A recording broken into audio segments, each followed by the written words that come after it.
Friends, welcome to Krish kitchen. இன்றைக்கி நம்மளோட சேனலில் நான் உங்களுக்கு மஷ்ரூம் 65 தான் பண்ணி கட்ட போகிறேன். அதுக்கு வந்து மஷ்ரூம்ஸை இந்த மாதிரி கொஞ்சம் பெரிய பெரிய பீசஸாக கட் பண்ணி எடுத்திருக்கேன். உங்ககிட்ட சப்போஸ் குட்டி குட்டி மஷ்ரூம்ஸ் இருந்ததுன்னா அது அப்படியே முழுசாகவே நீங்கள் வந்து 65க்கு யூஸ் பண்ணிக்கலாம். இப்போ இதுக்கு மாவு ரெடி பண்ணிடலாம். அதுக்கு 2 ஸ்பூன் அளவுக்கு மைதா சேர்த்துருக்கேன். அதுக்கப்புறமா 1 ஸ்பூன் அளவுக்கு அரிசி மாவு, 1 ஸ்பூன் அளவுக்கு கடலை மாவு. கார்ன்ஃப்ளவர் மாவு இருந்ததுன்னா கடலை மாவு வேண்டாம். சப்போஸ் கார்ன்ஃப்ளவர் மாவு இல்லை அப்படின்னா கடலை மாவு சேர்த்துக்கோங்க. இப்போ இதில் ஒரு டைம் நல்லா மிக்ஸ் பண்ணிக்கலாம். இது கூடவே காரத்துக்காக நான் 1 டீஸ்பூன் அளவுக்கு ரெட் சில்லி பவுடர் எடுத்திருக்கேன். உங்களோட காரத்துக்கு தகுந்த மாதிரி நீங்கள் வந்து சில்லி பவுடர் ஆட் பண்ணிக்கோங்க. அதுக்கப்புறமா 65க்கு வந்து கலர் நல்லா வரணும். அதுக்காக காஷ்மீரி சில்லி பவுடர் சேர்த்துருக்கேன் 1 டீஸ்பூன். இது இல்லைன்னா நீங்கள் ஸ்கிப் பண்ணிடலாம். பட் இது சேர்க்கும் போது தான் அந்த கலர் நமக்கு கிடைக்கும், 65ஓட கலர். இப்போ இதை லைட்டாக மிக்ஸ் பண்ணி விட்டுக்கோங்க.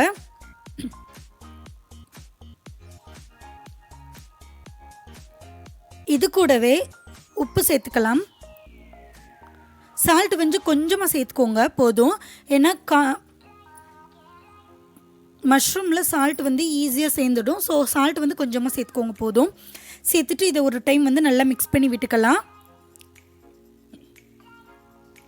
இன்ஸ்டண்ட்டாக இந்த மஷ்ரூம் 65 வந்து உங்கள் வீட்டில் நீங்கள் பண்ணிடலாம். ஈவினிங் டீ டைமில் வந்து இது ஒரு பெஸ்ட்டு ஸ்நாக் ரெசிபியாக இருக்கும்.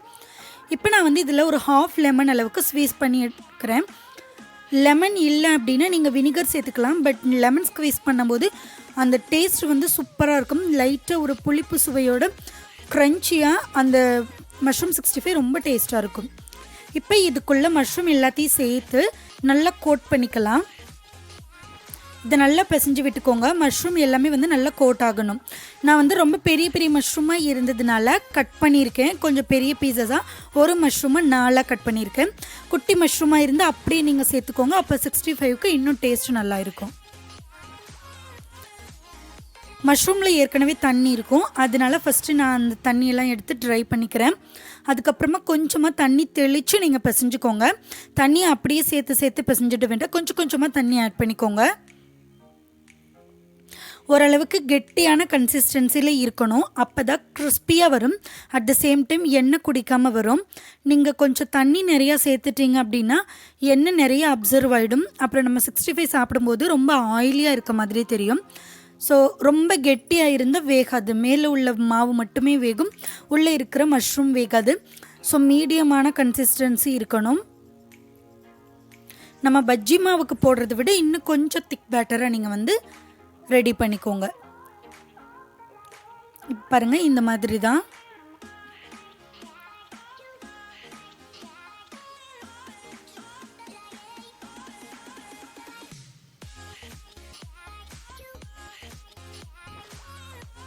இந்த மாதிரி இது நல்லா பிசைஞ்சு விட்டுக்கோங்க. கைகள் நல்லா பிசையும் பொழுது அதில் உள்ள அந்த அந்த வாட்டர் கன்சிஸ்டன்சி வந்து கொஞ்சம் வெளியில் வரும். மஷ்ரூமில் இருக்கிற water consistency. At the same time நம்ம சேர்த்துருக்கிற மசாலா எல்லாமே வந்து மஷ்ரூமில் நல்லா கோட் ஆகும். ஸோ நீங்கள் வந்து ஒரு 2-3 மினிட்ஸ் வரைக்கும், ஒரு 1 மினிட் வரைக்கும் நீங்கள் நல்லா வந்து மேஷ் பண்ணிக்கிட்டே இருங்க. ரொம்ப வந்து ஹார்டாக மேஷ் பண்ணிட வேண்டாம். லைட்டாக இது பண்ணும்போது நல்லா கோட் ஆகும். இப்போ இதை வந்து நல்லா பண்ணிவிட்டு இதை வந்து லிட் போட்டு க்ளோஸ் பண்ணி கொஞ்சம் நேரம் விட்டுருங்க. அதாவது இது எவ்வளோ நேரம் வந்து அப்படியே ஊறணும்னா உங்களோட ஆயில் வந்து ஹீட் ஆகிற வரைக்கும். ஸோ இதை ப்ரிப்பேர் பண்ணி முடிச்சதுக்கப்புறமா நீங்கள் வந்து ஆயில் ஹீட் பண்ணால் போதும். பாருங்கள், இதுதான் கன்சிஸ்டன்சி. இதுக்கப்புறமா நீங்கள் தண்ணி சேர்க்கணுன்ற அவசியம் இருக்காது. எல்லா மஷ்ரூம்ஸ்லேயுமே வந்து அந்த நம்ம செஞ்சுருக்கிற பேட்டர் வந்து அப்படியே கோட் ஆகும். இப்போ நீங்கள் எடுத்து போடும்போது இந்த மாதிரி தான் போடணும். கோட் ஆகிருக்கு பாருங்கள் எல்லாத்துலேயுமே நல்லா. ஸோ இதுதான் கரெக்டான கன்சிஸ்டன்சி. இப்போ இதை நம்ம அப்படியே வச்சிடலாம். இப்போ நான் ஒரு 5 மினிட்ஸில் ஆயில் வந்து எனக்கு நல்லா சூடாயிடுச்சு. இப்போ கொஞ்சமாக நம்ம அதில் சேர்த்து பார்த்துக்கலாம்.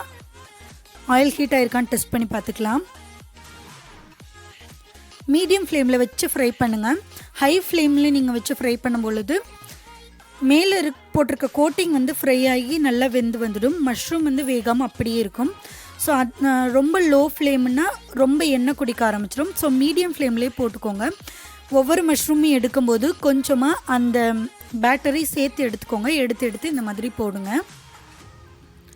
காஷ்மீரி சில்லி பவுடர் சேர்த்திங்கன்னா தான் கலர் வந்து ரொம்ப டார்க்காக வரும், சூப்பராக இருக்கும் பார்க்கவே. சப்போஸ் இல்லைன்னா விட்டுருங்க, பட் இருந்தால் கண்டிப்பாக நீங்கள் அதை வந்து யூஸ் பண்ணுங்கள். அப்புறம் அதோட லுக்கே வந்து சூப்பராக இருக்கும் பார்க்குறதுக்கே. கொஞ்சம் கொஞ்சமாக போட்டு மீடியம் ஃப்ளேமில் தான் போட்டிருக்கோம். ஸோ ஒரு 1 மினிட்லேருந்து 1.5 மினிட் வரைக்கும் ஆகும் குக் ஆகுறதுக்கு. நல்லா வெந்திருக்குன்னா இந்த இப்படி வர்ற பபிள்ஸ் எல்லாமே வந்து அடங்கிடும். அப்படின்னா நல்லா ஃப்ரை ஆகிடுச்சுன்னு அர்த்தம். பாருங்கள், இந்த மாதிரி செப்பரேட் ஆகி வந்துருச்சுன்னா நீங்கள் வந்து இதை எடுத்துடலான்னு அர்த்தம்.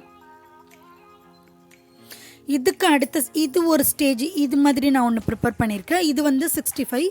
இன்னும் நல்லா 65 வந்து நல்லா ஃப்ரையாக வரணும் அப்படின்னா இதுக்கு அடுத்து ஒரு பேட்டர் போட்டு காட்டுறேன் பாருங்கள். அதில் வந்து நல்ல ஒரு 2 மினிட்ஸ் வரைக்கும் லைட்டாக டார்க் ப்ரௌன் ஆகிற வரைக்கும் நீங்கள் மஷ்ரூமை விட்டுருங்க.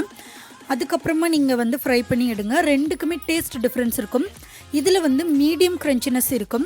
அந்த டார்க்காக விட்டுருக்கீங்கள பார்த்தீங்களா, டார்க் ப்ரௌன், அந்த ஸ்டேஜில் எடுக்கிற மஷ்ரூம் வந்து நல்ல க்ரன்ச்சியாக இருக்கும், ரொம்ப சூப்பர் க்ரன்ச்சியாக இருக்கும்.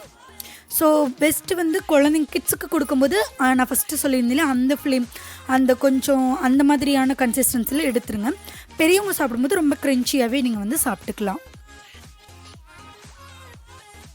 ரியலி நார்மலான கோபி 65 விட மஷ்ரூம் 65 வந்து ரொம்ப ரொம்ப சூப்பராக இருக்கும் டேஸ்ட்டு.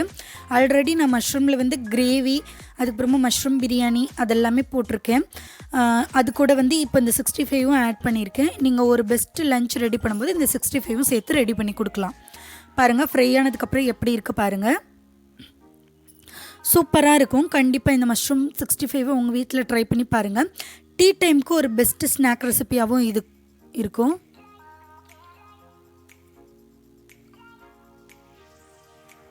ரெஸ்டாரண்ட் ஸ்டைலில் வீட்லேயே நீங்கள் மஷ்ரூம் 65 ரெடி பண்ணிடலாம். இனிமேல் கண்டிப்பாக இந்த ரெசிபியை ட்ரை பண்ணி பாருங்கள். நெக்ஸ்ட் ஒரு இன்ட்ரெஸ்டிங்கான ரெசிபியோட மீட் பண்ணுறேன். அது வரைக்கும் பாய்.